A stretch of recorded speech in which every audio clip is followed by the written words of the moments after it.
Okay, YouTube, let's get ready for Trapvision's 10th live of the day.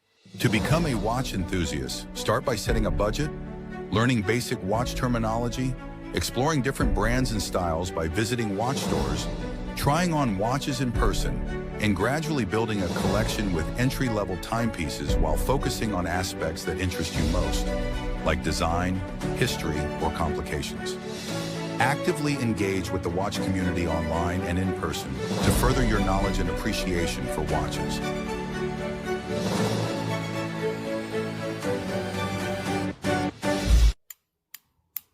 Okay.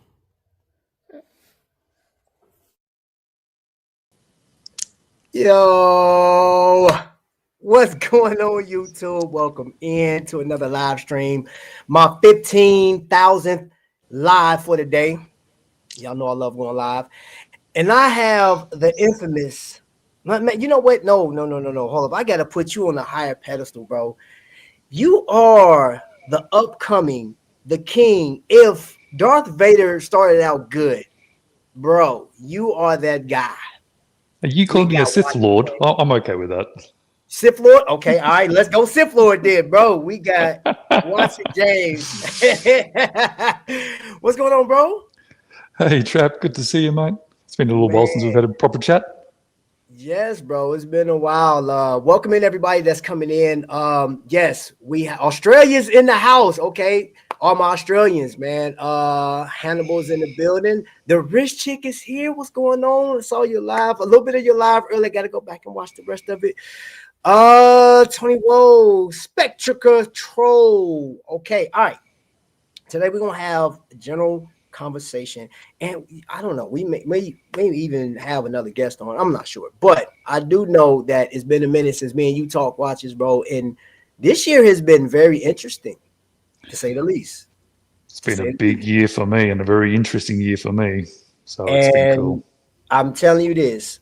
I got a lot to say, but I definitely want to hear from you. Bro, you have... So when they were doing Dubai Watch Week, you had your own type of Dubai Watch Week theme going on. Like you were in Singapore. Bro, yeah, I did an awesome travel series. It was a little bit spare at the moment, so I didn't get to line it up with a few things that were happening in the area, which is a bit of a shame. But it was almost a bit of a test, but also an experience. And basically, I went out to Singapore for a week and then on to Thailand for a week and just made as many watch-related videos as I possibly could in a variety of ways. And it was an awesome experience, but also taught me some lessons, which was kind of the point of it as well, because I want to start doing videos like that in the future. But I've kind of got to just learn how to make those videos. What you mean learn, bro? You the king, bro. What? That was inspirational, man. Hold up. Let's be right. Before we go any further, man, I'm gonna have to put you on. I'm gonna have to put you up there. You already know. Are you double wristed right now, sir? Okay. And I'm also representing the a good old American watch brand too, which I love. There. Okay. So what you got on the wrist, my friend? Well, I've got two on today. I have got my new mini grail, the Manesi 5 window, which I am just completely amazed and in love with. I'm shocked, actually. It's one of these watches which scared me to buy because it's so different. Yet, it's amazing. The other is actually a Farashute, and that's the most expensive one they have. So that also scared me to buy because I spent way too much money on a watch that you can buy from AliExpress, but it's an ETA hand winding based, just a beautiful dress watch from Farashute. Okay. I have on my Glycine Combat Sub, one of my favorites, brass. Ladies and gentlemen, y'all gonna have to excuse me for a second because Manase, and when I say Manase, bro, I went to Minutes and Hours. Was I in Texas? Yes, I was out in Texas. I flew out to Texas 2 years ago, and we had breakfast with the CEO of Manase. And that watch that you have on your wrist right now, they had a white strap. That watch is freaking amazing. Like, dude. Absolutely. It almost freaks me out that it is so good and that I could afford it. It's one of these brands that, because it's not super well known, and on the secondhand market, if you find one that you specifically like, and you kind of have to like these kind of designs, but if you do, amazing watch for the money. Yo, and that company started off as a drill bit company or something like that. They were doing drill bits, and then they went into watches. It was a very similar story to like Damasco, because they're like a metal manufacturer, and then they went into making cases for other brands, and they still do, like the high-end watch brands. And then they went, well, we can start doing this ourselves. So it's a little bit similar to Damasco. Well, at least that's how it felt. Oh, I can see the comment now. Bro, Rob, he said, hey, Rob, together, bro. And you know, that's the excitement about watches, man, is what we discover and things of that nature. And you don't see Manasseh talked about like that. You know, I seen it. It's funny that if you are one of the lucky ones to get your hands on it and talk about it, you'll see one video and then it will be buried underneath everything else.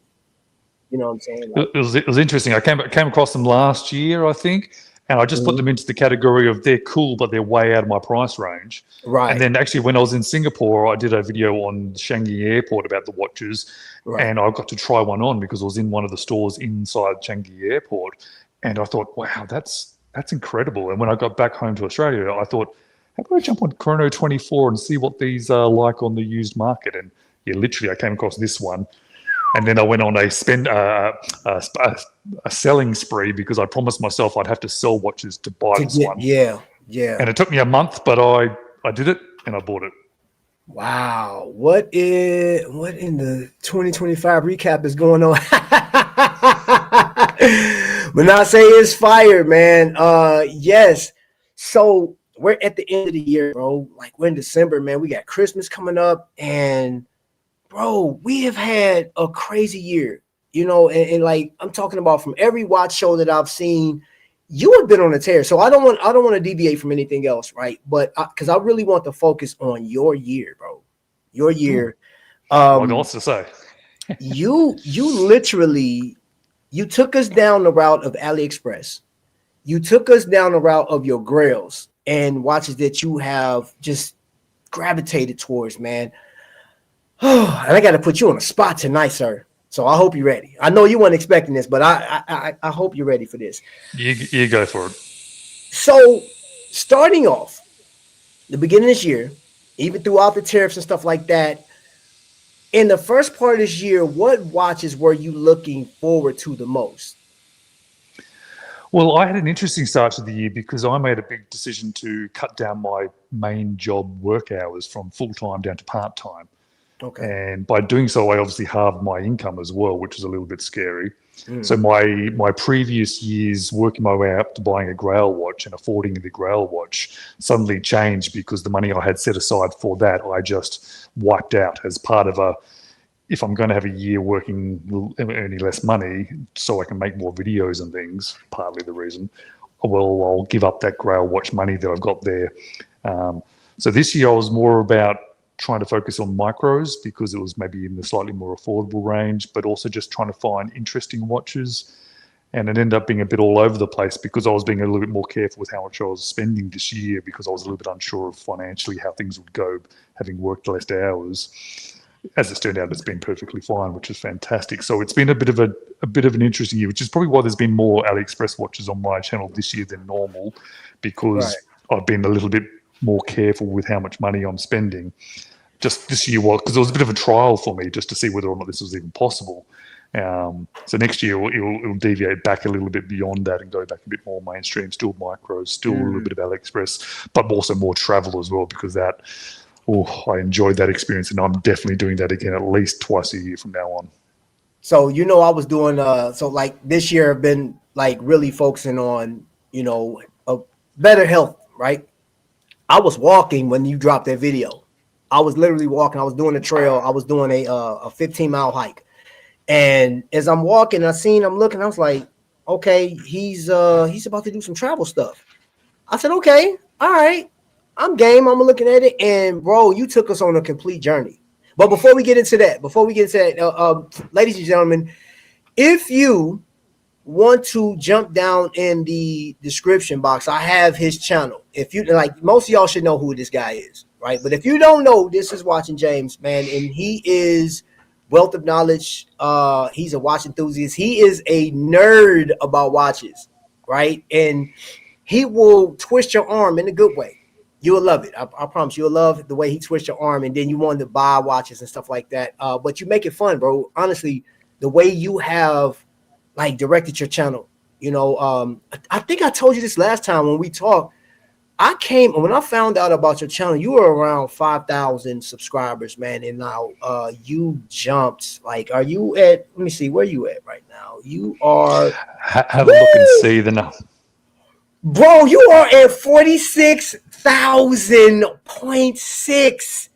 Wow, bro.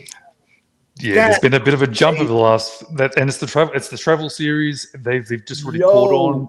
One particular video was just particularly popular, and it just went for a bit, and I think there's been a bit of a jump recently.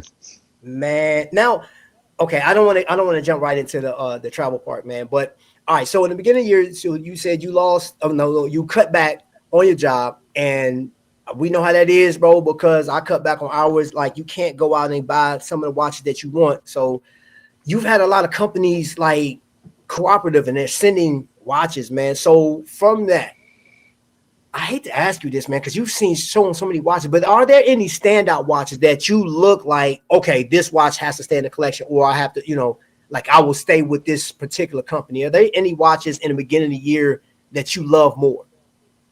Two big standouts for me this year, both micros, MMI and Dorenzo. Although also Parachute as well. They're the three big standouts from that side of things. Obviously, this one's a bit different. This is a second-hand watch. It's a little bit of a different standout. But those are the three big ones that have really stood out to me this year that have, MMI is incredible. I'm so I unfortunately missed out on seeing the brand owner when I was in Singapore. He's a Singapore-based brand. He was flying out just as I was flying in. But I got to see the range of them in some of the stores when I was there as well. And, of course, Dorenzo watches. And they've just released that new, smaller Mondial, which is beautiful watch.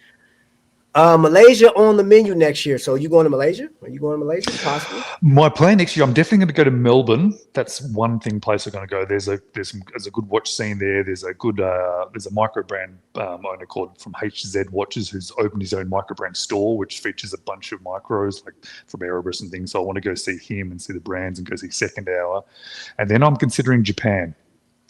And maybe Hong Kong. I haven't locked anything in yet.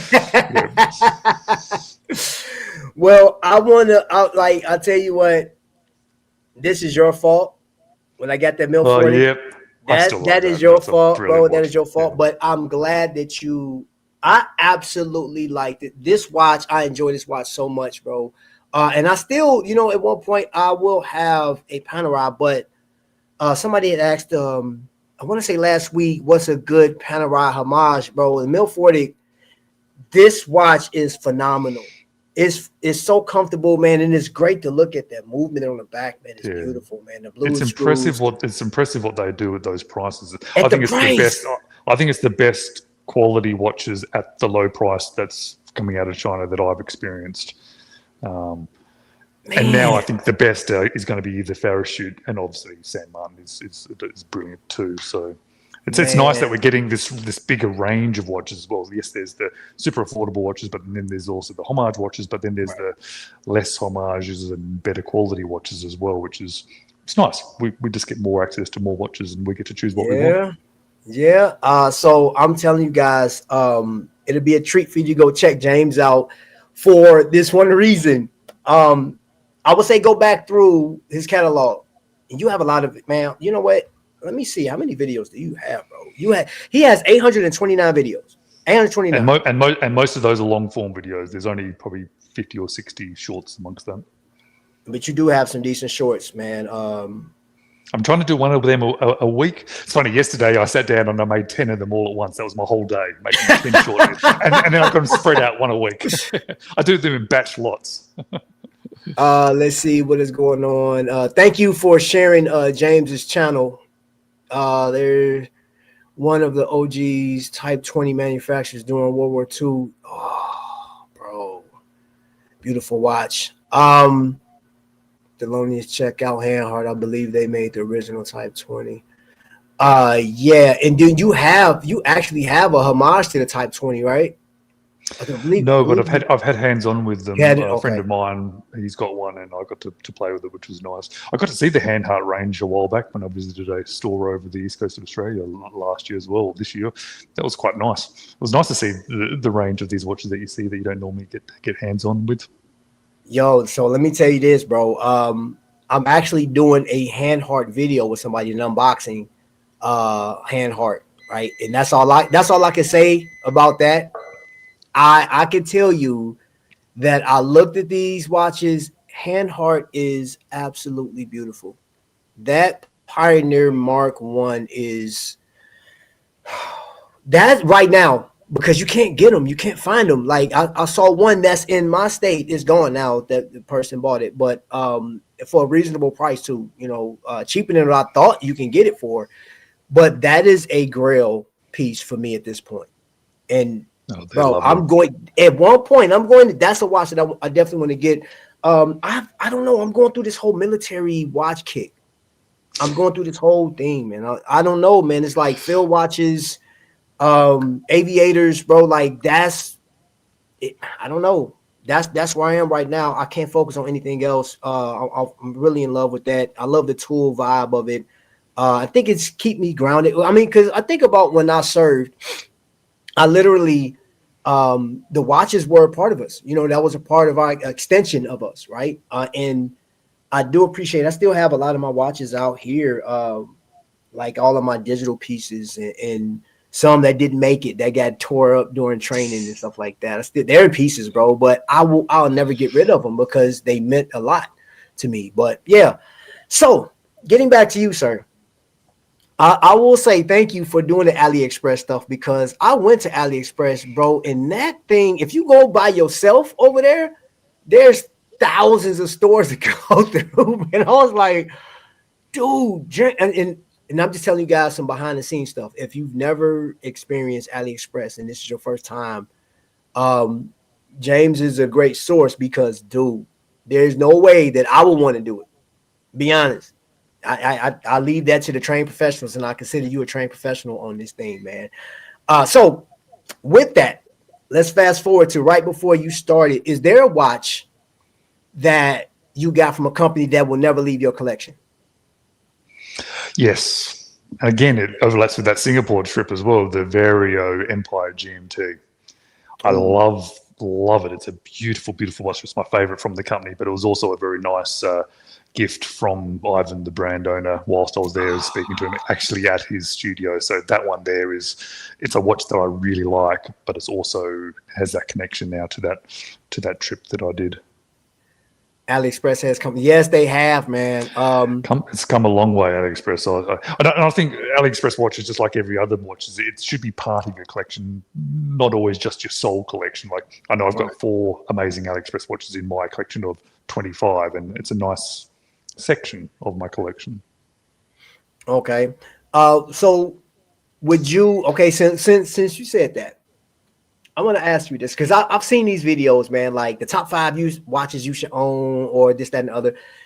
If you were to do, if somebody came up to you and said, "Hey, James, I just need some help trying to get a watch or a collection of watches, and I want to start with like 3, graduate to 5, maybe 7," where would you tell them to start? If they gave you, let's say they gave you a budget, like, "Hey, I got about $4,000 to $5,000 to spend." Where would you start them at? Oh, that's hard to answer, isn't it? It'll obviously decide is a lot about the style of what somebody wants. But so Mm, I think, like, I know you're a big fan of the Tissot watches, and I love mm, Tissot and Hamilton and Longines, and that sort of I put into the bracket. I think definitely something like a Hamilton or a Tissot is a good starting piece because it's amazing quality, but also beautiful designs and things that you can dive into.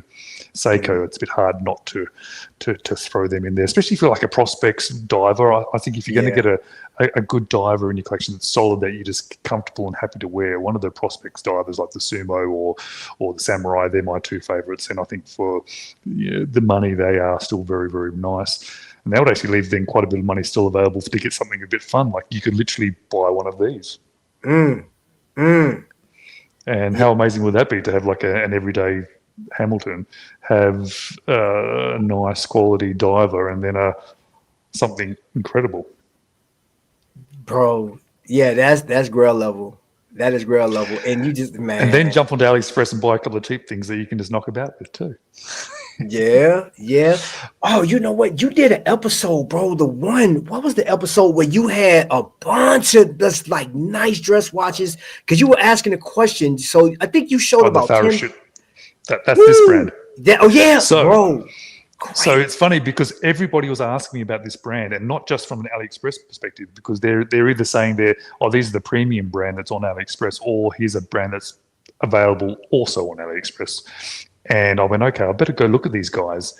And I just found so many that I like. And now I've literally got 3 of them in my collection right now, and I've got 2 more that I'm going to buy. They are one of my favorite brands that you can get out of China and also available on AliExpress. Bro, I blame you because I actually put 2 of those things. The square one, that one. Yeah, that's on my list. Oh, dude, that watch. But just have a look at the. Gosh. But then more the ETA hand winding movement, and it's actually an ETA, which is nice. Bro, that was crazy. So what did that? So was that the last one that you showed on the video? Was that the very last one? Yeah. Which I wasn't planning to get because I thought, they're $1,000 US, so they're not a cheap watch, especially what you can buy from a platform like AliExpress. Right. But then I bought the other 2, and I just thought, you know what? I'm just going to do it. And I did it, and I'm so glad because it's amazing. It's really good. See, that's what I'm saying, man. And I know some of the big names, YouTubers will, like, some of them talk down on those pieces. Some will kind of advise you, like, well, you're taking a risk, a chance if you go to AliExpress. Now, I haven't purchased anything off AliExpress. Sometimes I'll just go, or most times I'll go directly to the thing. But I think I ordered this through the link that you gave. So yeah, so I don't know if that was AliExpress, but when the thing came, hold on, I'll just put this back on the screen because absolutely love this watch. This watch is phenomenal. And even with the screw down crown, I thought that was weird that to have a mechanical watch with a screw down crown. But outside of that, finishing, it is antique. It has like an antique finishing on it, bro. It is crazy. For 100 and now I got it before it hit 141. When you posted, I think it was like $133. I wanted like somewhere around there. Amazing how cheap it is, and they're so good. Like the one that I had for that, I had the silver case version. I had it for quite a few months. I wore it all the time. I do cycle through a lot of my watches, so they did end up leaving. But what a lovely watch, and I really like their Murph homage. I think that was just stand out, especially that design, because it's, albeit a homage, it's not really a homage because it's a fairly simple field design. We got Jason in the building. It's funny that Jason that you're in here because. Oh, Jason, I keep looking at that new watch that you're doing at the moment. I keep watching all the videos about it. I just saw another one yesterday. I love details of watches. I love diving into the details of watches. It's why I probably like this one so much. And that watch that Jason's putting out has just got details and details. It's funny. Details. Let me see if I can, because I was watching this before you came on. Let me see if I can get this up on the screen real quick. Look at that thing right there. Look at that thing there, bro. Oh my gosh, bro. That's funny that you in here, bro. Cause like I was looking at this before James popped in. I said, man, that watch is just, that don't make no sense, man. That don't make that makes no sense. Oh, hold up. Let me pause for the calls real quick. You said thanks, guys. Appreciate you for being here. I went through a lot of watches that came out this year, and you got the Time Teller watch. You have TGV has the thing with Handheart, which is an amazing watch. Of course, you got Jason. He got 2. It's crazy. He has the Valor, which the Valor is nuts too. Like the Valor and the Flux. Bro, gosh, man. I hate all of you YouTubers that came out at the end of the year with these watches, bro. Like this year's already been stacked, and y'all came out here like busting our head, man. That's crazy. That's crazy. No, but you're like, honestly though, I think you know who is it? Top tier ticker, Kieran. I was just about to mention what a funky cool watch that is, bro. I love that I he's told just you my done his own favorite is thing. that the was the one with the all loom dial, full loom. Yeah, That's yeah, cool. that's the one I like On a too. dress watch, bro. Who does that? That is some crazy mess, man. That's what I like seeing from micros as well as people like us doing and pulling a watch out, do something different and fun and interesting. He said 45,000. Give me design atelier and Flux and Nazumi. Nazumi had like Nazumi. I was looking at them 2 days, man. James, but you know what? Well, going back to you, you have put out so many options, man. And I'll tell you guys that like as you go through YouTube and stuff like that, I think we're getting to that point. You already know what you like. Just explore a little bit, you know, and spread. And if you can't spend extra money, man, I'm telling you, just buy a strap. And you've bought straps off of AliExpress too, right? Straps and Yeah, bracelets. there's some great stuff. There's a really cheap leather strap that I like. There's only $10 Australian, and they're really, but it's really hard to find a good cheap strap. But that one is really particularly nice. And those metal engineer bracelets from them I like too. I used to buy AliExpress with no issues. Now many of who manufacturers, which I saw, I could go straight to them. Okay, yeah. I get that. Somebody saying they love Nazumi. I just got put on to them, and I'm pretty sure I've seen it before. But like, there's so many watches to go through. Dude, I had researched this, James. What was it? Maybe last month there were like 525 plus microbrands. And there's a new micro brand being created almost once a week, in some cases twice a week, right? And I just found it interesting that some of these names will fall by the wayside. I actually went to an event and I found out about 3 new watch companies. And the thing about it, when I was looking at them, I always commend the entrepreneur for going for it. But there was 3 companies that I was like, nah. One of them, bro, he was asking a lot of money for an NH34. I'm talking about like $3,500 for an NH34 movement, right? Now his designs were great. His designs were amazing, and I'm the type that, you know, if I can support a micro brand or independent and get something on my wrist that I absolutely love, I will do that. And he had a design that I would get it. But when I saw the price, I was like, wait a minute, bro, hold up. I understand you have a price. I'm not knocking you for the price that you have, but I'm like, bro, for an NH34 powered movement, and you're asking, like, now you're talking about a pre-owned tutor at that. Shoot, in some cases, man, I go to Chrono 24 and get a tutor for that price.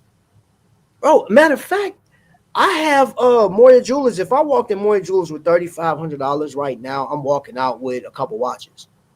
Their pre-owned section is pretty nice, man. So I can get a Super Ocean for $2,500, and then buy like a Seiko. I'm sorry, Seiko Lux, and you know what I'm saying, like, bro. And I'm out the door. They had a Ming in there for like $900. Well, that's double the price of what I just paid for this. What? Yo, you stole that, sir.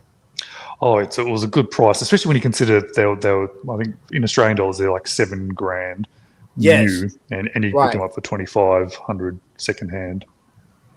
Hold on, let me get there. Somebody is commending you, James. You have a great channel and a good company with Trap, man. This is my guy, bro.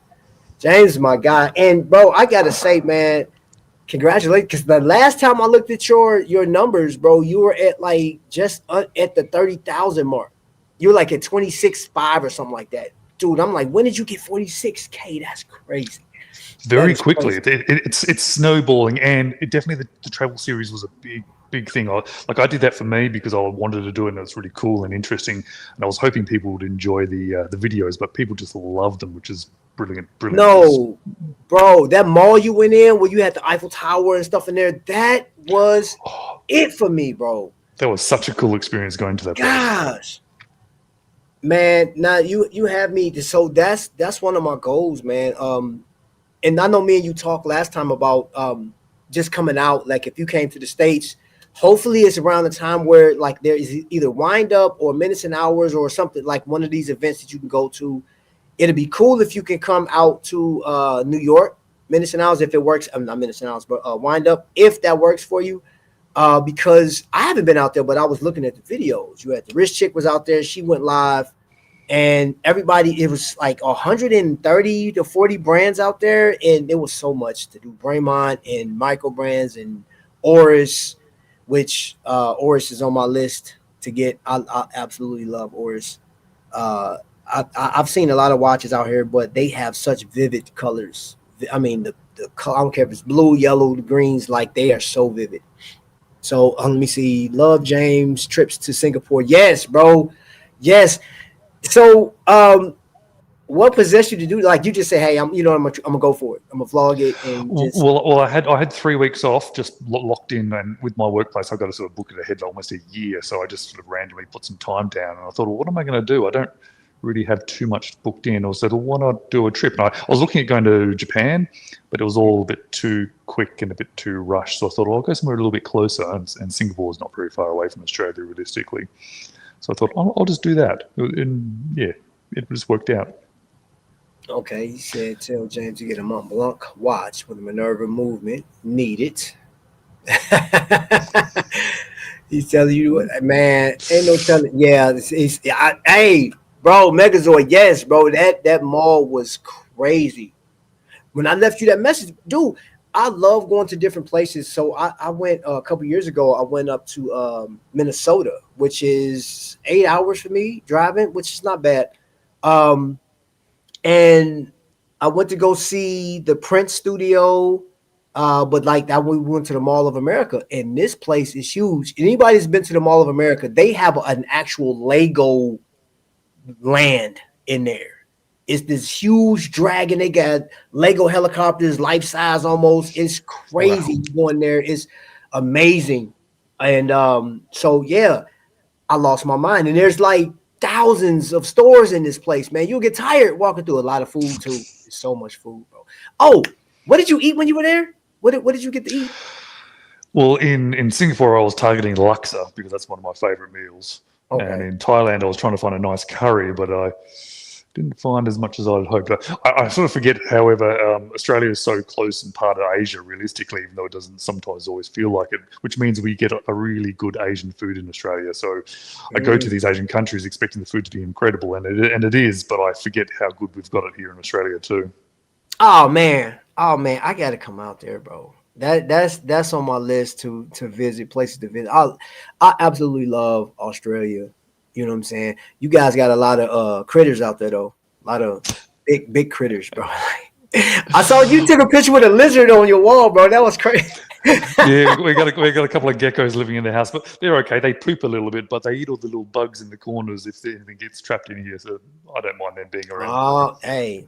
I wouldn't mind a gecko. You know what I'm saying? Like, that's cool. But those spiders y'all got, you can have that, sir. I can't mess with it, man.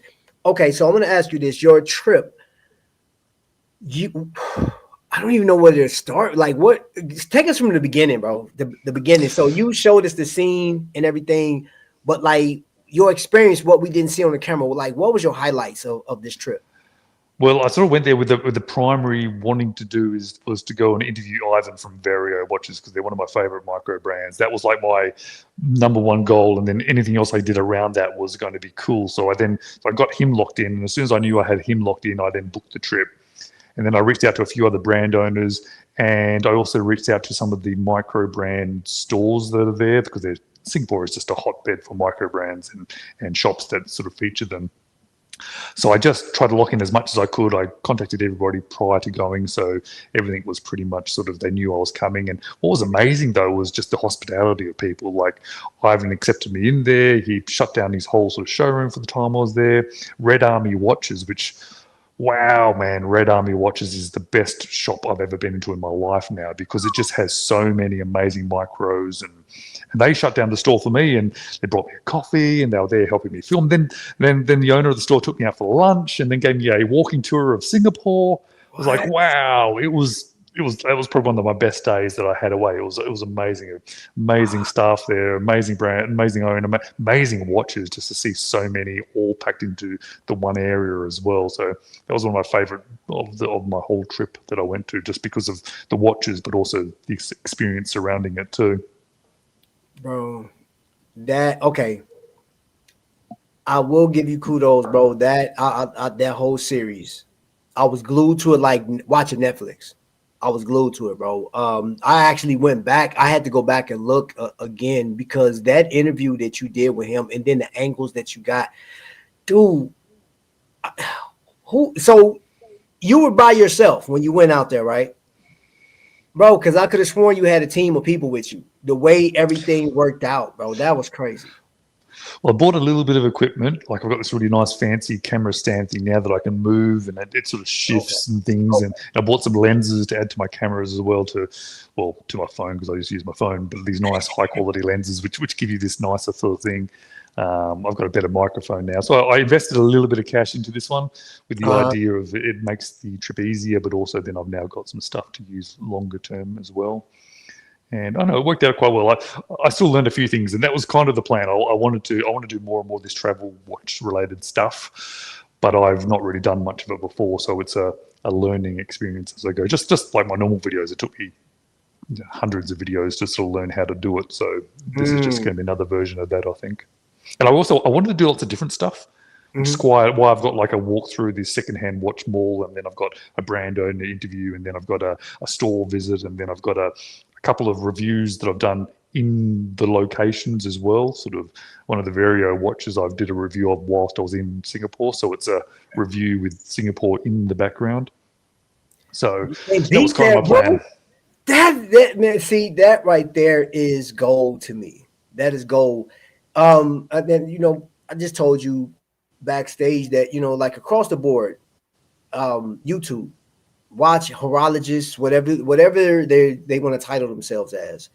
There are some people that are just flying high, man. And Teddy is one of those guys, man. I would say Teddy's out in front. His production is amazing. And for those that don't know, Teddy has an actual book. I downloaded the book, and you don't have to worry about taking up space in your phone or whatever, because it's on their server. But you can download this book, and it plays like a book. You hit the little page, it flips over. Oh yeah. Is kudos to Teddy. I'm gonna tell you this. I went on and I was looking at the watches that he has available, right? So you go in there. Once you download the thing, it'll take you straight there. You can watch videos. You can watch the videos that he reviewed of like whatever watch. I don't care. You pick it, Tissot, whatever, Hamilton. And it'll tell you in the bottom of the screen if that watch is available or not, right? And prices and stuff like that. It hook you up to the Teddy shop. It's so interactive. And if you have the book is sold out. I was looking at a video he just did recently. He said that if like I guess they're going to make some more books possibly, and they'll be able to get those out. But I would encourage anybody to go to sign up for the mail list, whatever, and download that book and just go through it. I guarantee it is a whole vibe. It does, like the audible of a page turning is very pronounced and crisp. And I'm like, yo, I like this, man. Teddy is at the top. But there's so many people that are putting videos and stuff out. And another reason I want you to come on, bro, because I was taught by my grandmother to give a person their flowers while they're alive. You don't want to talk, of course you want to talk good about people, if they passed on. But, bro, you're not just your average watch collector, enthusiast, horologist, if you will. Bro, you're leading the way because you thanks, man. On so many things, bro. Like your channel dynamic, the trip thing, bro, hands down, that has to be like that added so much flavor to your channel. And we can see the enthusiasm coming off. It's coming off the screen. So well, the idea behind my videos, and it's very much what I'm trying to do, is try to make diverse watch related content, because there's some guys that do just reviews and they're brilliant, but I kind of like doing what he said, don't forget the clockers, James, you'll let you know. Yeah, so I'm from West Australia, and in West Australia we're called sand gropers. It's kind of a nickname which doesn't get used too often, but sand gropers is a bit of a thing. And there's a small island off the coast of the main city which has these quokkas, which are you can look them up to see what they look like. Hannibal. He said, hold on. What did he say? Hannibal grew the beard to defend against wild koalas. All right, so now they drop on you, so you got to be careful. Bro, see, my thing is, when I do make it out there, I'm just gonna claim it. When I make it out there, man, I'm gonna have a full suit of armor on, bro. Like, I cannot mess with y'all wildlife. I don't want to get bit and everything. Like, do you guys have mosquitoes there? I'm not sure. I don't know if you... Oh yeah. Oh, see.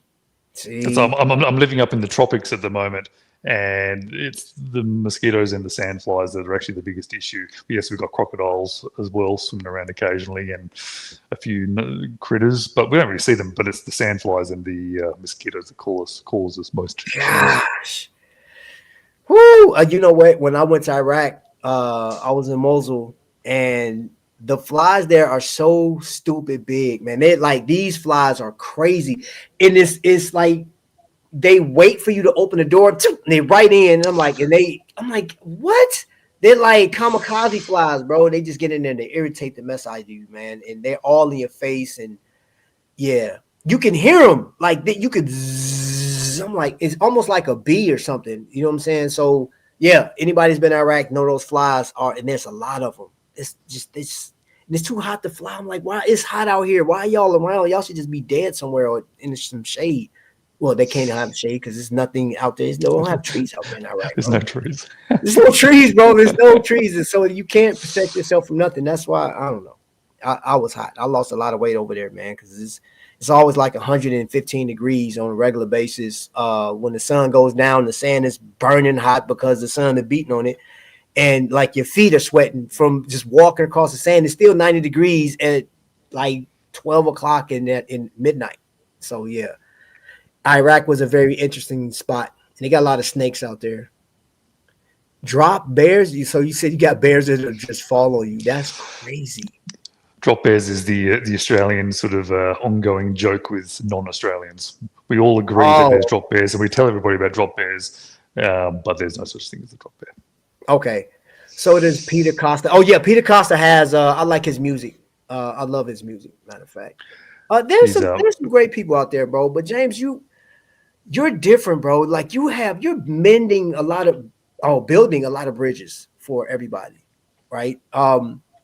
And obviously the way you're going, I'd imagine that this time next year, man, dude, you're going to get you'll be at about 115,000 this time next year. The way you're growing. My hope is by the end of next year that I can start doing this full time, and it's not because it's earning enough money to really justify full time work, but it's more than the money for me. If I can just earn a little bit enough money that it kind of ticks me over, it's more about it's time for me to chase my passion, and my passion is watches and travel and creativity, and this all blends together in this YouTube channel for me. So I can go traveling, I can do watches, I can interact with people like you and come and visit people like you. That's part of my plan. I don't just want to go to a watch show or a watch store.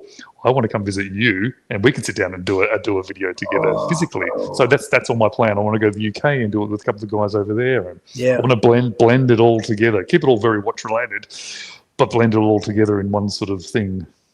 So I believe, man, I've been saying this for years, bro. It all started with the watches, man. It's like, just look how our lives have interconnected. You know, like there was no other way in the universe we would have aligned. You know what I'm saying? Like that's the thing I always think about. It's like, what if I'd never started a YouTube channel? You know, I may have just been watching you, you know, and then probably interacting with people, but you know, who knows? You know, but this thing is amazing because I watch a bunch of passionate people on here.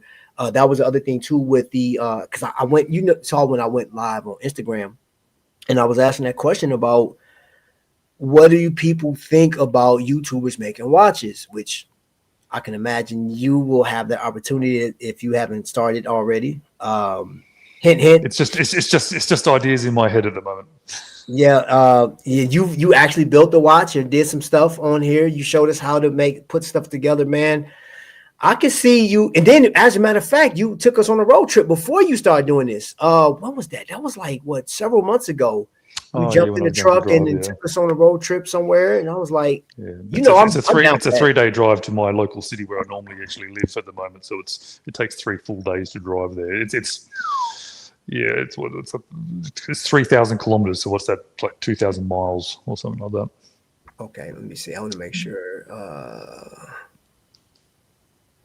I want to make sure I don't miss anybody. I have been watching James for a couple of years now. I have grown considerably. Bro, yeah, man. If you just got here, man, James is sitting over 46,000 subscribers. Take him to Perth.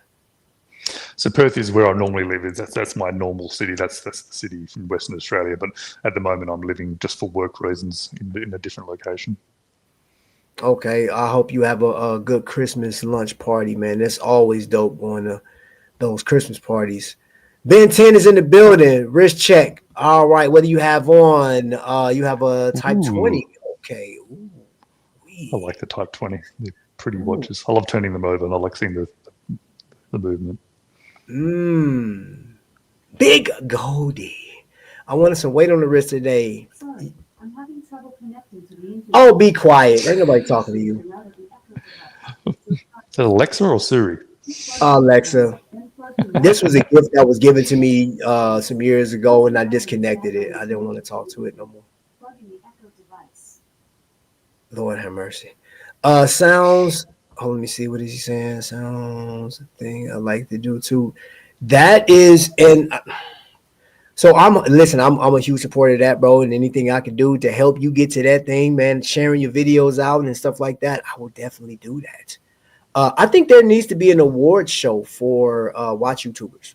You know, I know you got the GPHG for watches, but I think there should be an award for YouTubers for, you know, most consistent or most let me see, passionate. I don't know. Like, you guys come up with the categories, but I think there should, because there's some of you guys are knocking it out the park, and I commend anybody really, because we get to judge people for the watches they make.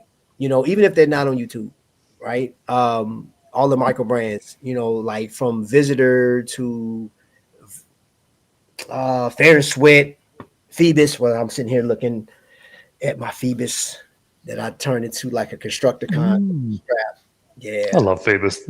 yeah, I Phoebus haven't is owned one for a while. Actually, I should revisit them. Phoebus is it. Yo, Thomas is in the building, man. That's another one I enjoy watching. He gets, if I'm up early enough when he does go live, I'll sit there and listen to him while I get my coffee. And they be talking about some good stuff, man. I love his lives. What is the watch show scene like in Southern Hemisphere? So there's not too much, but there is some stuff on the east coast of Australia, which is what I'm going to try and get to next year. Um, Other than that, I'm not quite sure what's down here. But when we get up to then Singapore and stuff, which is sort of more on the equator, there's things to go to, and so I need to start. I don't put too much research into where those things are, so I need to start doing that now, so I can then start coordinating my time off and my travels, and then aligning with meeting up with other brands and other YouTubers and other people that just love watches as well, and sort of meeting even up with the local Red Bar sort of I was just going to groups ask and you things that. too. Are you a part of a red bar? Yeah, I'm quite involved, but I live so far away from the Red Bar team at the moment, so I'm Mm, involved online. So once I'm back there, I'm hoping to be back into that local area early next year. I'll okay. be then back and heavily involved in the actual physical things. And we've got a lovely Red Bar group as well. There's everybody doesn't judge anybody. It's you can wear a $1 million watch, which some people do, or a $10 watch, and everybody's just equally excited to be there and doing some interesting stuff. And the guy that runs it is fantastic because he doesn't just go for drinks and talk about watches. Like, each experience is something different. They'll have Right. somebody talking, or they'll have a photographer showing you how to photograph your watches, or there'll be a watchmaker there to show you Oh. something. It makes it's a real experience, and Oh, wow. it's super cool. Okay, I dig that. So we have like Who's Your Watch Society here where I'm at, and these guys are local to me. I got a chance to sit with them. I took a picture with them man, like a few months back, and we're pretty active in this chat or whatever. But I think those groups are dope, and that's nice, man. Like I got a chance to see a Red Bar function when I went out to Chicago for Minutes and Hours. They always set up a little booth for them and stuff like that. So I got a chance to just check that out. But that's interesting, man, that it's more than just coming in like, hey, I got this watch on my wrist. That is cool. Yeah, they really try and theme it and put something in there, which I really like. And it all comes down to the guy that runs it as well. He's just fantastic and very watch obsessed as well. So it's I'm looking forward to getting back to them. Love to meet you, man, bro. Hey, Kev, and you know what, Kev, I appreciate when I do a live stream. If Kev miss it, man, and I ask for a wrist check or ask a certain question, man, he always pops up in like he's the first one to pop up in the comment section, man. So James, you got 46,000 people, bro, and I'm looking. You have a lot of comments. It's amazing, bro. Isn't it? You got a lot of comments. And I answer all of them as well. Sometimes I get through about 40 of them, and then I start just saying thanks for watching, but I still read all of them just because my thumbs start sort of wearing out. But I intend to keep that up. That's something I think is quite important because it surprises me. Like I follow lots of YouTube channels, like much smaller than me, and I leave comments not all the time because I watch them on my TV most of the time. But I often leave comments. I'm surprised at how often I don't get responses, even from small channels. It's like, oh, that's one of my favorite parts about having a channel is the interaction part, bro. Yeah, man, bro. I'm almost like with my phone when I hear it ding, I'm looking like, okay, who just commented? And I always see Kev up there, man. I'm going over there, bro. Like even if it's one of those comments to where you just like it and put a heart under it, like I'll do that. It just shows that you've seen it and responded to it. And it's amazing how there's just some followers that every video they're watching, every video they're taking the time out to leave a comment on it. There's a guy from South Africa who's lovely. He's always leaving these detailed comments. There's people from all over the world. There's people saying hello from India, hello from Panama, hello from Brazil. Yeah. And I think now with YouTube and their new sort of translation, which is getting better and better, perfect. It makes it easier. I love it. So I'm getting some lovely comments from some random places around the world, which I think is fantastic. And apparently one of the new things they're doing is changing your lips so it looks like you're speaking their language. Yeah, bro. That thing is crazy, bro. That is so crazy. I love it, man. Like YouTube is really it. We're in the future with it now, man. Let's see. Thomas wants to know. I heard you mention you like Handhard. I've always been a fan of the 417. Yes. What do you think about that 415? What do you think about that, bro? I can't picture the models in my head. I know what the general models look like, and I got hands on with a bunch of them the other day, or earlier this year. But I don't have a spare screen to look it up, unfortunately. Let's see here, bro. You said a Handhard. I'm trying to picture that myself. ES. I think my favorite Handhard at the moment is the one that Peter Costa featured quite a few months ago. Whoa. It was a more of a similar sort of one of their sort of simple dials, and I was like, ooh, that one I like. Bro, I'm thinking. You know what? Do you use StreamYard at all? Or do you go okay? I used to pay for StreamYard, and when StreamYard went up on price, it's like $50 a month. I said it wasn't worth it because I was paying $25 and they went up. It was 53, 54, something like that. And I was like, nah, you're not gonna do that to me. I really don't like that at all. They did a sale, Black Friday sale, whatever. I'm not gonna do it. So this is a free service. That's why I was messing around with the screen. So the free service, man, I was having some trouble. I don't know if it's with this computer. I was having trouble with trying to get certain things on the screen because I was going to go through a number of watches. So I was able to pull up Jason's watch, which is a beautiful timepiece. But I did get a chance to look. I just looked at that Handhard chronograph. It has like, hold up. Sorry. I'll just show you. Oh, yeah, that's cool. I love that. Handhard in the hand, no pun, is a beautiful watch, bro. Like, if you can get your hands on it, the screen, I don't care how you manipulate it. I don't care how the camera angles get. You have to put it in hand. You have to put it in hand. Handhard is one of those that you have to handle to really appreciate. And that's why I said, man, I really dig that watch. I really, really like it. I do want to ask you this, bro. And I'm gonna get to the comment section here in a second, y'all. Is there a watch that you missed out on this year that just like is living rent free in your head? There's a couple of actually releases that are on Kickstarter that I wanted, but because I'm being very careful this year, that I'm being mindful of it.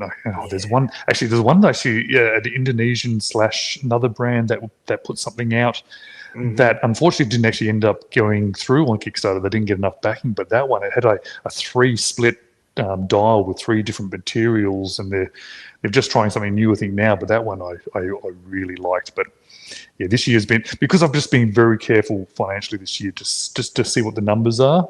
Yeah. Whereas next year it's going to change a bit. I'm now that I know how much I'm spending and how much I'm saving and how much I'm doing things, I can get back into a better routine of buying and getting some stuff in there too.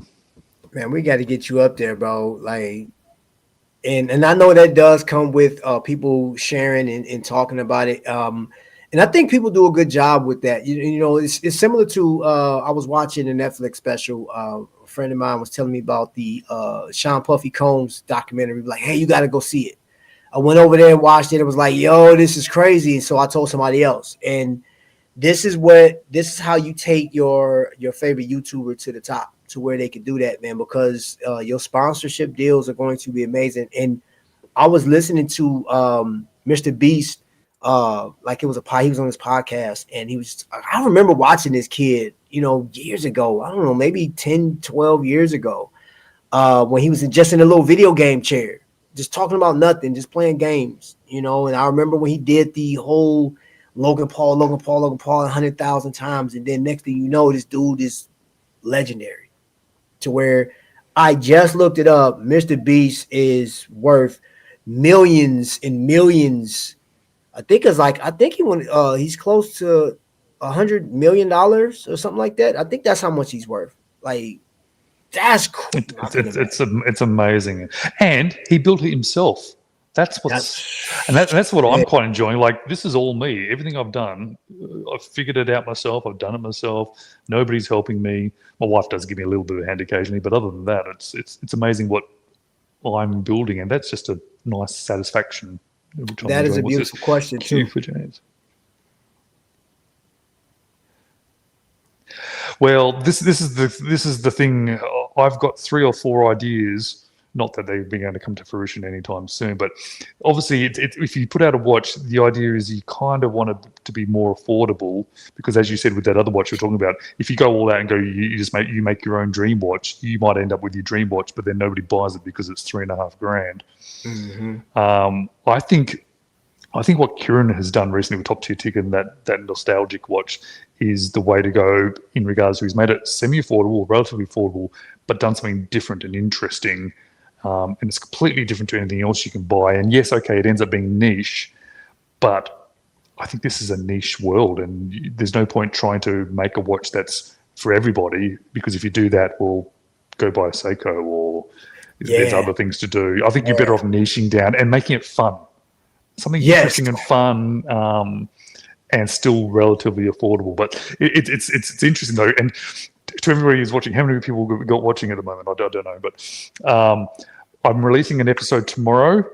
It is a step-by-step process of how to go from I want to make a watch to releasing a watch. Done with a brand owner who has just gone through that process, and he's right now just setting up his Kickstarter. He's got his prototypes in hand. So it's an interview type video, goes for over an hour. Really would encourage people to watch. Myself and my mate Prucker, who runs the Overtime, the podcast, sit down and interview this new emerging brand out of Panama. And the idea was not specifically to talk about his watch much. It was more about, tell me how you did it. Tell me the steps. Tell me the things that you didn't expect. Tell me the expenses that you were shocked about. So if you want to do a step-by-step process about how to start a brand, get to the point where you're actually releasing a watch, it's going to be an episode for you guys. It's certainly interesting for me. They got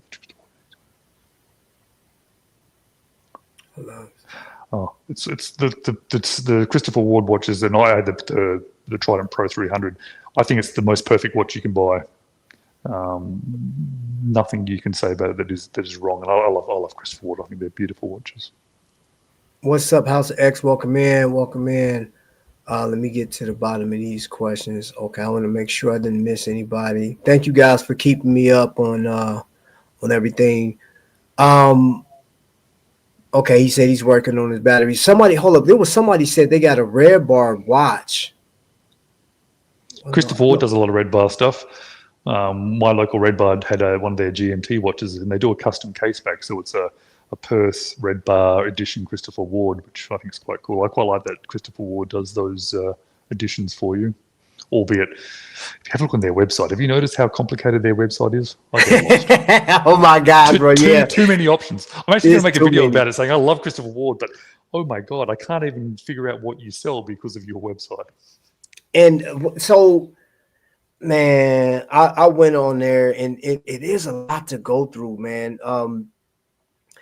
As much as I love watches, and I was sitting here, I have a collection sitting next to me, man, and I'm proud of what I've collected. I love it. I enjoy it, all of it. And each one of these watches have a story, which my state of collection is actually coming up this weekend. Matter of fact, I have a video coming out with Barry from Protect. Like, he'll be on the show Wednesday, but I haven't. I actually did the video on this piece right here, this Hamilton Call of Duty piece, right? Nice. Now, I had somebody on the phone when I received this watch, man, and I want to give a special thanks to Trifecta Watches. This is gifted in, so when this is actually showing, it'll be a premiere. This watch, I'll have the little premiere sign up there, so. And I just want to bring attention to one thing. I know about Exquisite. You can actually use. I have a code for Exquisite. If you buy something over $1,000, you get like $100 off, right? Dude, I tried that. I don't know. I don't do good with that stuff, man. You know what I'm saying? Like, because I put Exquisite up, I ran that thing, and people were like, "Okay, these watches are too expensive." I said, "Okay." I said, I thought it was funny though, bro, because for the most part, we're talking about watches. I went over there to Exquisite's website, and they say 60 brands, right? Man, I counted 70. They got like 70 plus brands over there.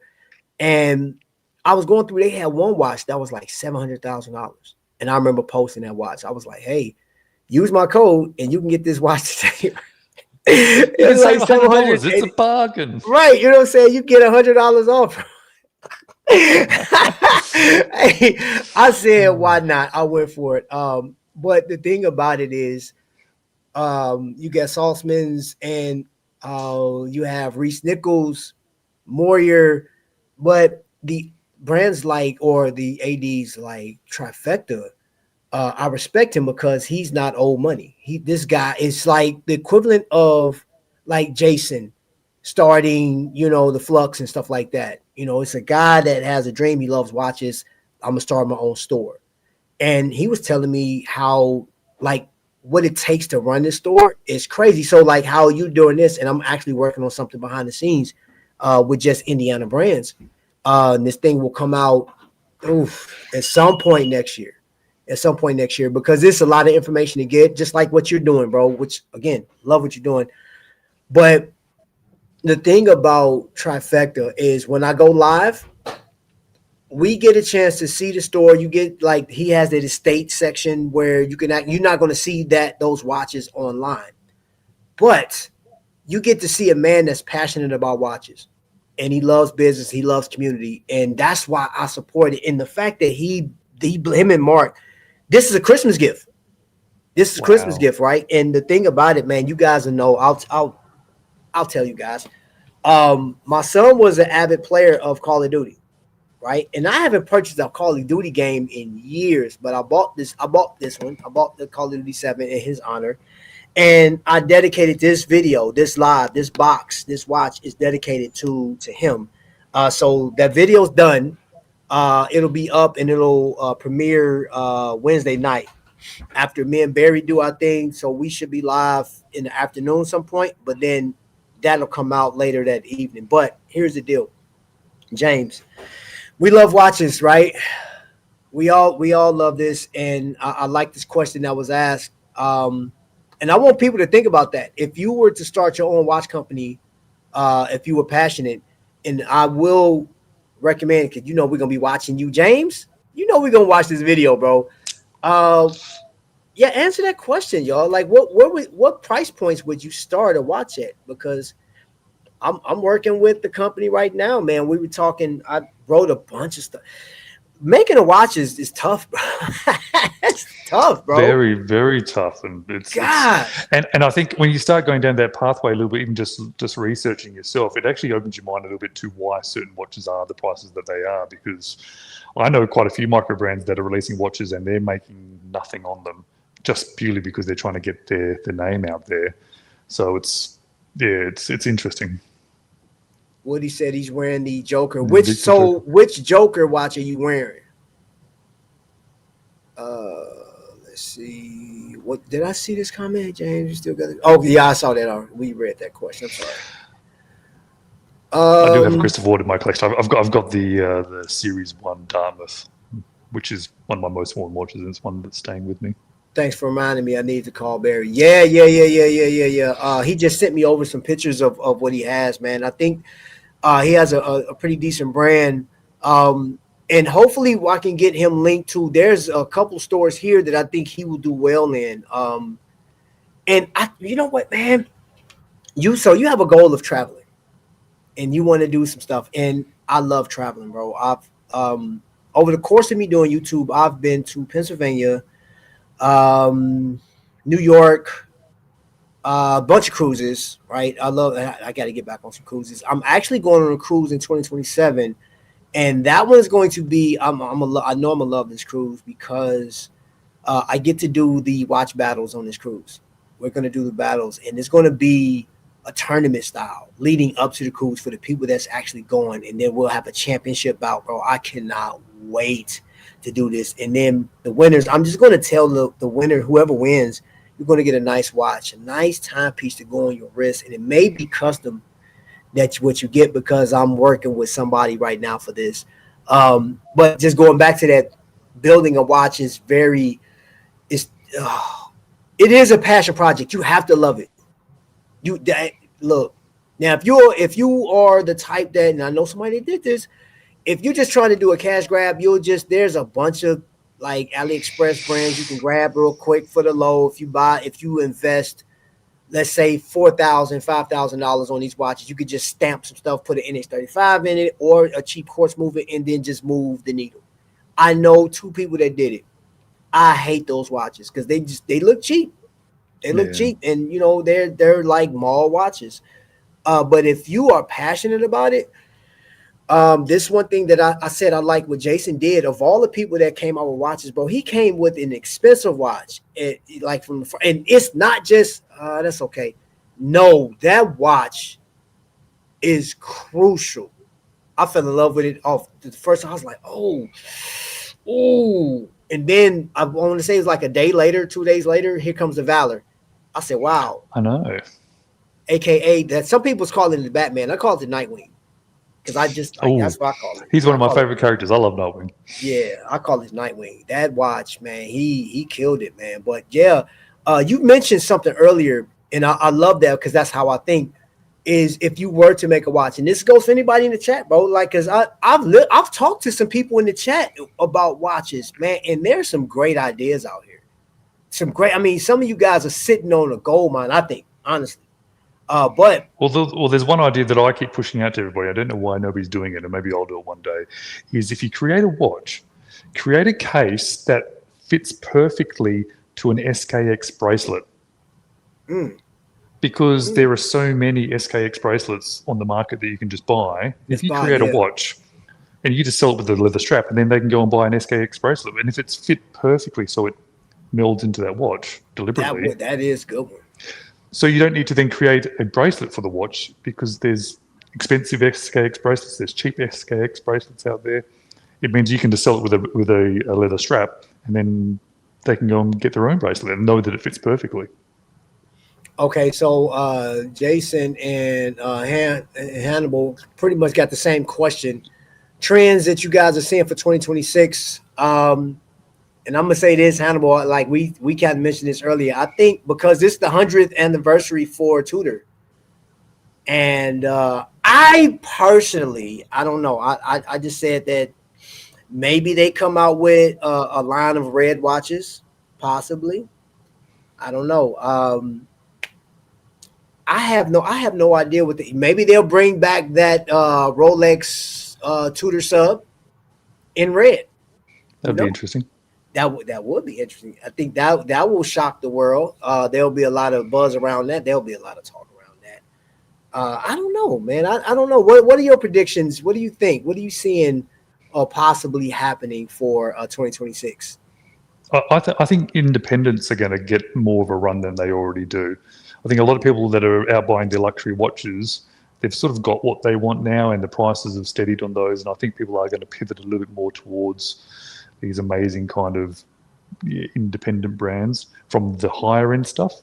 In the lower end stuff, I think there's going to be some big shifts from China, because just looking at what's coming out now, well, it's hard to get a micro brand that's better than one of the new San Martins now. And so there needs to be a little shift, because micro brands need to then keep on top of that, otherwise they're going to lose out. But that also then drives them to do some interesting, amazing stuff.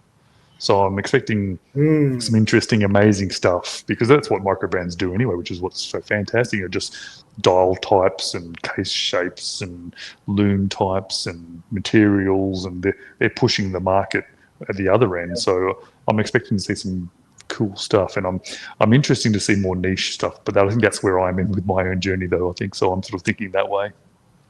Yeah, I can see that, and I do agree. Cause I'm gonna tell you this. I'm gonna tell you why I do go with this more jump hour watches, because you guys remember when the NH34 just boomed? Like, gosh, I think what was it, like the beginning of 2022? Every watch company was using the NH34.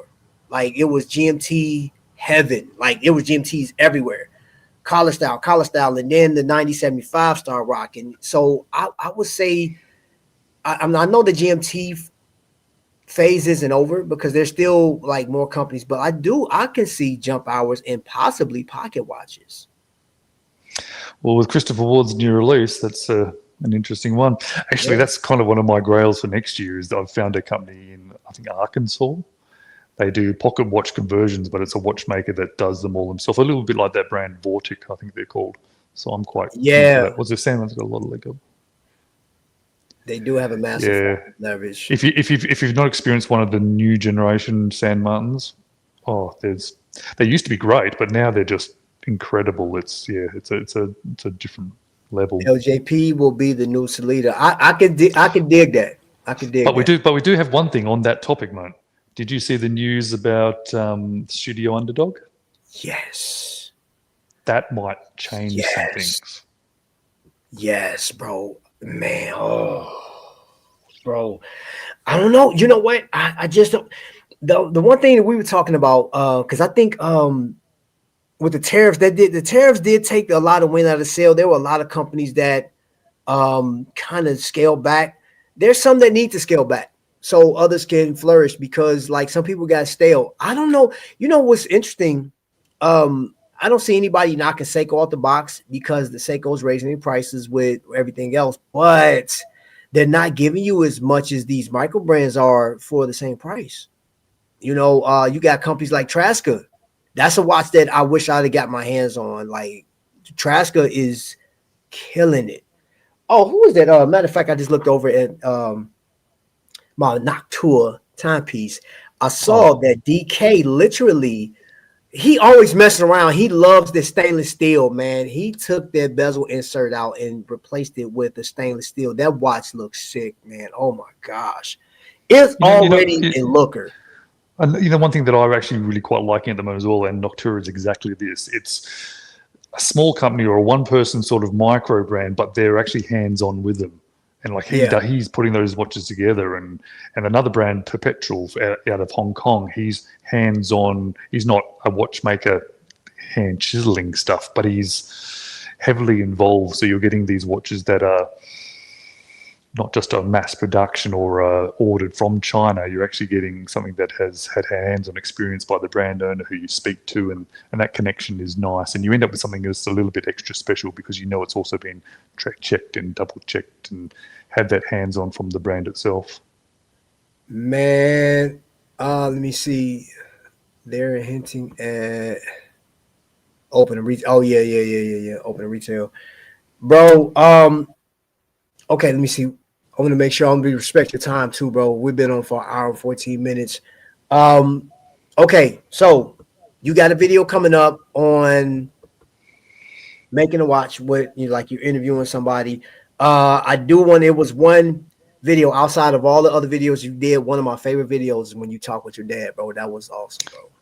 That was awesome. That was one of my favorites as well, and it was just such a nice. And again, because I'm trying to do some just different stuff as well, trying to find some more interesting topics to jump onto and some different sort of watch, and all very watch related. That was kind of cool. And it was also quite nice now to have that in my catalog as well as he gets older. No, so bro. it's kind of a nice thing. That video was harmonious, bro. I loved it because you and your dad talk alike, bro. Like it's funny. I said, now I see where James get it from. Like, dude, he is like the deeper version of you, man. Man, his intellect, bro. Your dad is, bro. I love that episode, man. I watched it twice, bro. And I never. He's a very interesting guy. Yeah, man. Like I said, this is cool, bro. You're putting out some hits, man. And as far as like keeping in line with what's coming up next, I am excited to see what this next year is going to be like. I am going to call it. You will this time next year. You'll be well over 100,000. I believe that you'll be well over 100,000 subscribers. I don't believe that this thing is over with. I think we're growing because you can't bring out tariffs and bring out some type of tragedy to keep people that's enthusiastic about watches to stay away. Just the public, period. They gonna buy. People are gonna buy. You can't tell people not to buy cologne, purses, shoes, cars. You're not going to keep them away. If you try to keep them away, they will find a way. They will shake some couch covers or something to get the change out to go and buy. It's also the entertainment and the community aspect of this, because even if you don't buy a watch for 6 months, that doesn't mean you don't want to interact with other people that are interested in your interest. And most of the videos I watch, the videos of you when I'm not watching specifically because of the watch that you're featuring. Right. I'm watching because I want to interact with you. I want to hear you. I'm entertained, but I'm also engaged. Right, so it's, Well, James, I tell you, I can't even say, bro. Like my brother, the new Mont Blanc watches, they're actually really nice. But I think it's still their Nicholas Rusek. The one that I've got is still my favorite. Yeah, that was a good one. Let me see, what is this? I'm gonna make sure. I'm gonna respect everybody's. Wonder how many brands are rushing to put out pocket watches after the. That's my thing. Is like. In that pocket watch, you have to be subscribed to something because those watches are extremely limited. They're like $5,000 or something like that. There's only a select few people that can get it. And what's up, Tennessee Mike? Thank you for being in here. Yeah. So because it was limited, I can see that happening. I remember. What's crazy? Invicta did a pocket watch. They went through some pocket watches. I have a few in the back of their models, and they're really nice. They did a good job on some of those pocket watches, man. But for the most part, Tizzo has a nice pocket watch you can buy. Yes, Boulevard, their 150th anniversary. That pocket watch, Jake has one. I think I got some footage of it. I had to put it out on short. I just recorded it, a little bit of it. There's a lot of things, man. There's so much. There's so many moving parts, man, from Tissot, and I think that's where my heart is right now because I want that. I want that new Tissot. I actually want both of them. The Damascus steel and the titanium. I had both of them on, bro. I love both of them, and I get it. I know some people are like, man, can PRX come out with something else? No, let them cook. do all of it. Why limit to one thing? Yeah, man. That's. So I heard you got a new Tissot, like a black one, maybe. You've worn it once or twice. Oh, you talking about this whole thing? Right? I don't think I've seen it. Could you show me? You haven't seen this one right here? I call it snake eyes. Yeah, hey, bro. I absolutely, this watch is never away from me, bro. I don't care what I got on this watch because I'm gonna go to sleep with this watch tonight. I wear it to sleep. It's like it's not a good luck charm. I don't believe in that, but I just enjoy. That's my theme, and I enjoy watches, man. Like I love them, and I love what the community, man. Like, look at this right now, James. We got people in the chat, right? We got people that are buying watches. I get to tease one person, Jay Jones, when he comes on, talk about him being a corrupt cop and all this other stuff. Like that's in everybody. That's just jokes. If somebody take it serious, it's just jokes. But this community is huge. Tony Watson, you just left a comment. I'm gonna read that here in a second. This community is huge, man, and I'm a part of the collective. That's the beautiful thing about it. It really don't matter. Thanks, Tony. I enjoy any channel, even the controversial ones, man. There's always some golden nuggets that you can find out of any channel out here. There is some stuff that's questionable out here, but for the most part, there's a lot of valuable things out here. And if you are considering it, or if you walked away and you're thinking about getting back in it, man, you have to be passionate about it. You can't do it just because, well, let me just see what I can do. If you come at YouTube like that, let's see what I can do. No, bro, you got to come in that thing like, look, if you can garner attention of two to five, between 2 and 5 people consistently, bro, think about the time that they're spending watching you. Don't like in your biggest problem, your biggest hurdle will be watching somebody else channel. Like, man, he got them many. Man, how come? No, it doesn't matter. That's not your lane. That's not your lane. Stay in yours. If you're doing this because you're trying to chase numbers or trying to chase money or something, that it's the wrong reason. Ooh. Those things might come just if you're doing it for the right reasons, and even then, it's not exactly about that. It's numbers are nice. To me, when I see numbers, it's two things. I love that. I was like, oh, it motivates me to keep making the videos because people are enjoying it. But also, the more numbers I have, the more likely I'm able to access more watches, and that's why I'm doing this. I'm doing it to access more watches primarily, anyway. Bro, I need more companies to reach out to you so I can have more stuff to look at. Because I mean, I like being introduced to the brands that you have. They're very inexpensive, and the beautiful thing about a independent or AliExpress brand, if you will, is you do get to compare them to a Tudor or an Oris or a Handhart, or I just watched that was that Phillips auction in New York. If you guys missed that, bro, there was a FP Journe that went for like $10 million, bro. Like, that was nuts. I love the Journes. Journes just in another category. Crazy, bro. But like the thing about I'm actually starting to think. I'm actually starting to think of watches in that category a bit like artworks. Like if you go to the museum and you look at a Monet, you don't, in the back of your mind, not thinking, I wish I owned this. And when I go to see a Journe, it's the same thing. I'm not looking at it going, I wish I owned this. I'm just looking at it like a piece of art. Yes. And just appreciating it, Yes. Tennessee Mike, listen, I feel that, bro. He said, if I'm having fun, when that stops, I'm done. That off the rip, there's no way, man. I enjoy doing this, man. Like, No, you're not allowed to stop. I watch you all the time. And my wife goes, when's Trap back on again? No. Actually, what she says is Trap on again? Man, bro, give me a reason. I can sneeze and let me go live. I just sneeze. Hey, y'all, I sneeze and it got on my watch, man. Let me show you. You know what I'm saying? Like, bro, I don't care. I do not care. Well, you're on my TV almost every morning when I have a coffee. So just, bro, I absolutely. I mean, because you have to love what you do, man. Because it's not a job. If it feels like if work, it becomes bro, a job, then you're doing the wrong thing. You're doing the wrong thing, man. Let me see what he's saying. Hello, Tennessee Mike. Hope you're doing well, my friend. Yes. Let's see. Journe said a new high, bruh, man. FB Journe is, but going back to that, because you actually opened my eyes to some brands that I can actually get that mimic that look. I like the look, bro. I like the look, and the fact that I'm like, man, own an FB Journe, like you have to have a crazy amount of disposable income to afford a Journe. You talking about the ultimate Uber Grail. Like, this is the ultra. This is the top of Mount Everest Grail. Like you climbed up there in 10 hours or something like that with no equipment to get to this watch, man. Barehanded, man. About died, almost slipped off, but you finally get there and you got it. You got hypothermia. You lost 2 fingers on the way up there, but you got that Jorn. It doesn't matter. Even if you died once you got it, like as long as somebody took a picture, you on it, you got that is that type of watch.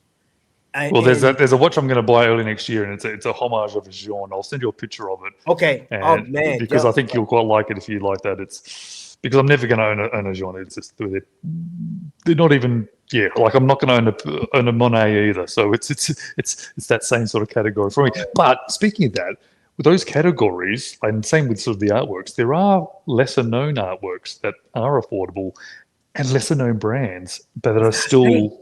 Yeah, which is what I'm classing this in, because this honestly, like that trip, I went and had some hands-on experience with some very high-end watches because they were beautiful. This one fits that category, and yet it was achievable because it's a lesser-known brand, but also second-hand. So I think there's stuff out there, but you still have to like them. I know this is not going to be a design for everybody, and I get that. But. And that's the fun part. And let's make watch collecting fun again. You know what? I'm gonna tell you this. I'm gonna tell you this, y'all. You can't take this stuff too serious, man. But like, take your passion serious. Take it serious, man. You know who I give kudos to? He's in the chat, man. Here, let me just put his name up there on the thing. And I don't go live just when you're at work. It just it just works out like that. Riskful ignorance is a component of. He loves watches. I know that. But that man will talk about Aragon to the moon. Matter of fact, I'll show this before we get off. I have an Aragon right here, the Parma 2 with tritium tubes, green dial, 45 millimeter. It's about 12 and a half or 13 millimeters thick. I absolutely dig this watch. It's not for everybody, but it's on my wrist. It's in my collection, and I love it. You can rate it. You can be mad I got it. I don't care. Another watch I have is a Ballast, man. This watch is very interesting because the way the time is on disc, and it's NH35. Yeah, bro. Like this watch is so fire. I dig it so much, man. And it's a guilty pleasure. I like watches, man. Just like the rest of y'all. We got some. Well, let me see. I want to make sure. I'm wondering how long we would get San Martin version of Elegance Quartz. I'm surprised more people aren't doing it, like because Erebus did their high accuracy quartz version of the Ascent, and it sold out straight away. And they've just they've just put out another one, and they haven't sold out yet. But what I keep saying as well is I want to see a quartz micro that has the boulevard, the smooth sweep. Yes, I want to see that. Okay. I know we wanted and we gonna land this plane, but there's a number of things that I would love to see. I would love Boulevard to actually make a lunar pilot pure mechanical. I've been calling. I would buy that. I've been calling it for the longest. Like in the Boulevard, like bro, the team over there, Citizen, please make this happen. Please, oh please make it happen. We need a Boulevard with that. But as far as the precision is concerned. You're right. I've never seen another company duplicate that. Imagine if a micro did that and it was a very funky, interesting, lovely micro sort of design, but had the smooth, sweet Boulevard quartz movement in there. I assume there's reasons, possibly why not. Maybe they're not accessible to anybody else, but come on, somebody do it, please. Come on, man. And guys, I'm gonna just say this. I use the term in this video that I'm dropping Wednesday. One of the things I absolutely love my watches, right? I love my Hamiltons. Y'all know this. I have a number of them. But they do play it safe a lot when it comes to their field pieces. And with that watch, I'm going to say the biggest letdown is they played it safe on this watch. And they should have just went for the gusto. They should have changed the font on it. I know I named a number of things. But one thing I will say, what's his name? Nick from Strap Habit. If somebody can get this back to Nick, I would love for him to make some straps, some camo straps. And I don't know if he can get a deal with Call of Duty, but like I need some Call of Duty skin straps so I can put on this watch. I need the camo, the funky digital. I just need some off the wall. I don't need regular. I don't want regular camo. I need digital, crazy colors, pink, green, orange, creamsicle. I don't care what you do. You know what I'm saying? I need that. So if somebody, whoever knows Nick personally, man, tell him to put it out, design it, I'll buy it. I'm not asking for nothing free, but if you want to send something over here and for me to review, I will do that too. Yeah, send it to this man. You know what I'm saying? Like, bro, because at the end of the day, it's passion. It's passion all day. If it was mechanical, man, that bullet would probably be like 5,000 to 6,000. I don't know, man. Might be a little bit more, but depending on what movement they use. But now, have you seen that the Vario, they've done that reverso watch where it flips over? Yes. There's a mechanical version coming soon. Sickness.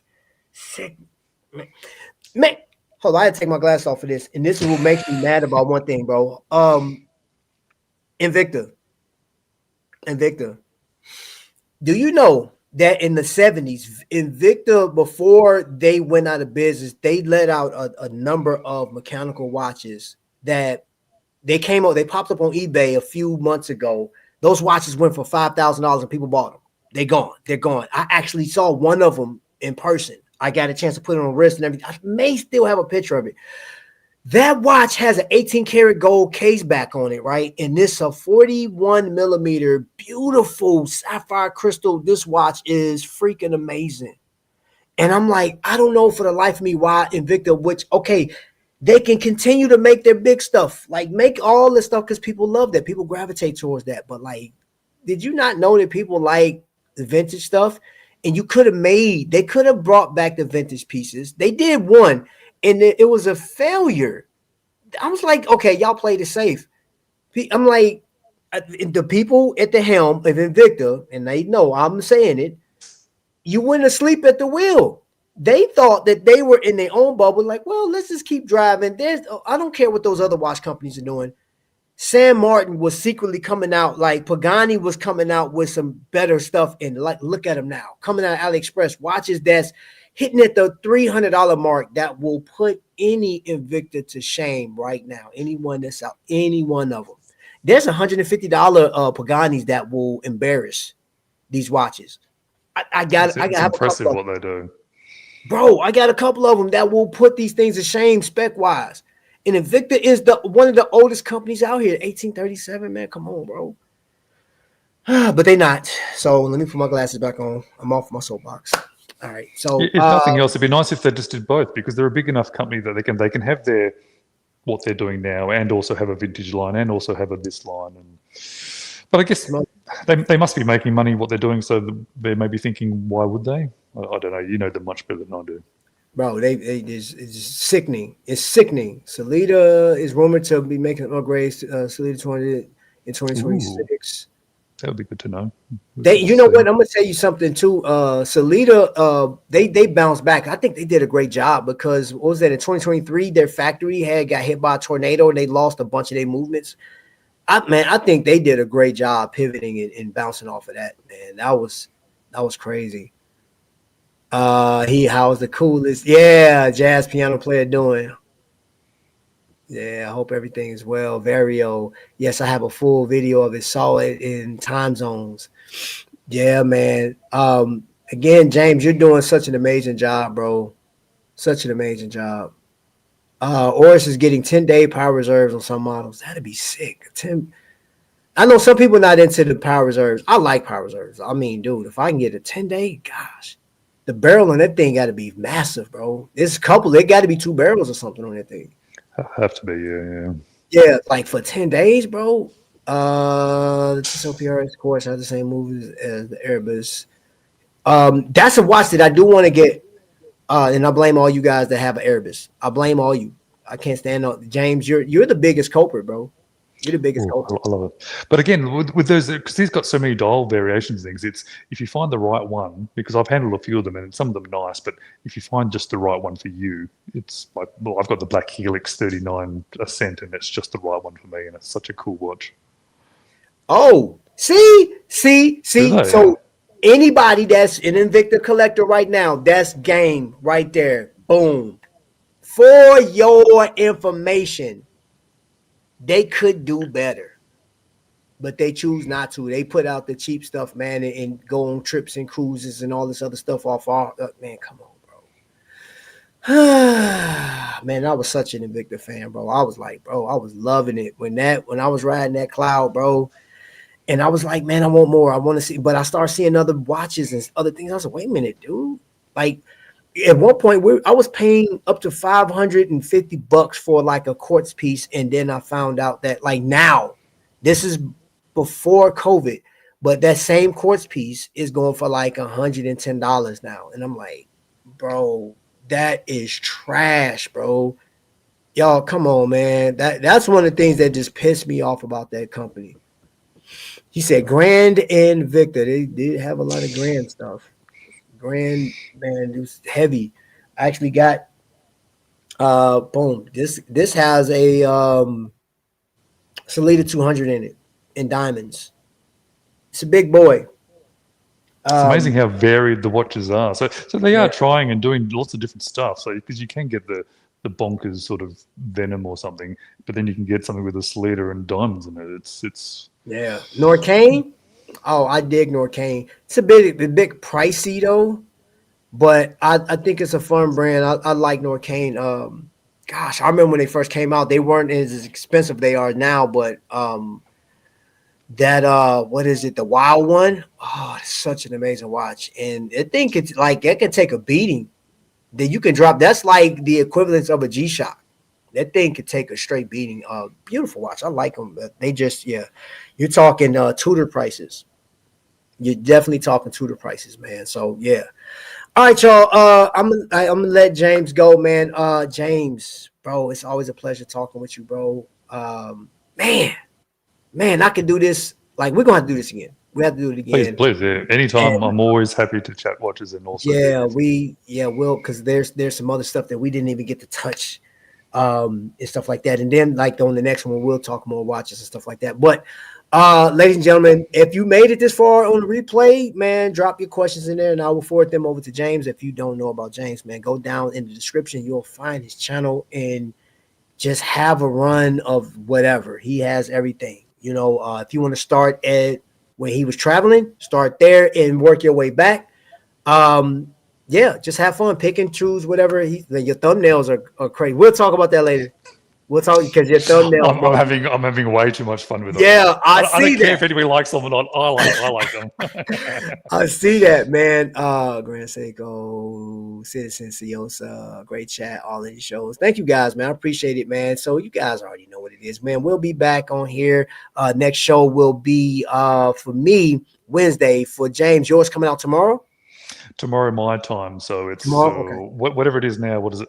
So like 24 hours from now or less than. It's an interesting one because it's not only is it a step-by-step process of somebody who's literally just gone through the process of creating a watch, but it's also a really lovely guy as well from Panama, and it's nice to also be able to feature Praka from the Overtime the podcast to be part of the interview process too.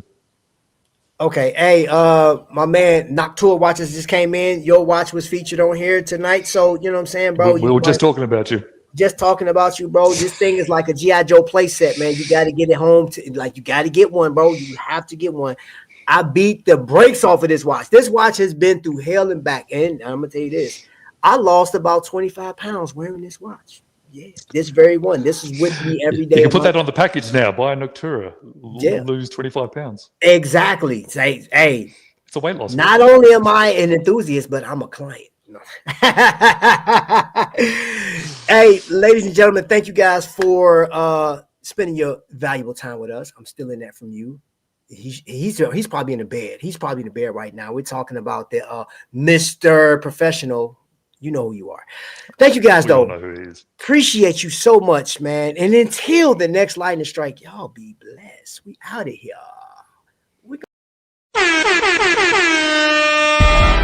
This is so dope, a man with a watch looking like he broke the bank, but he promised me he's not.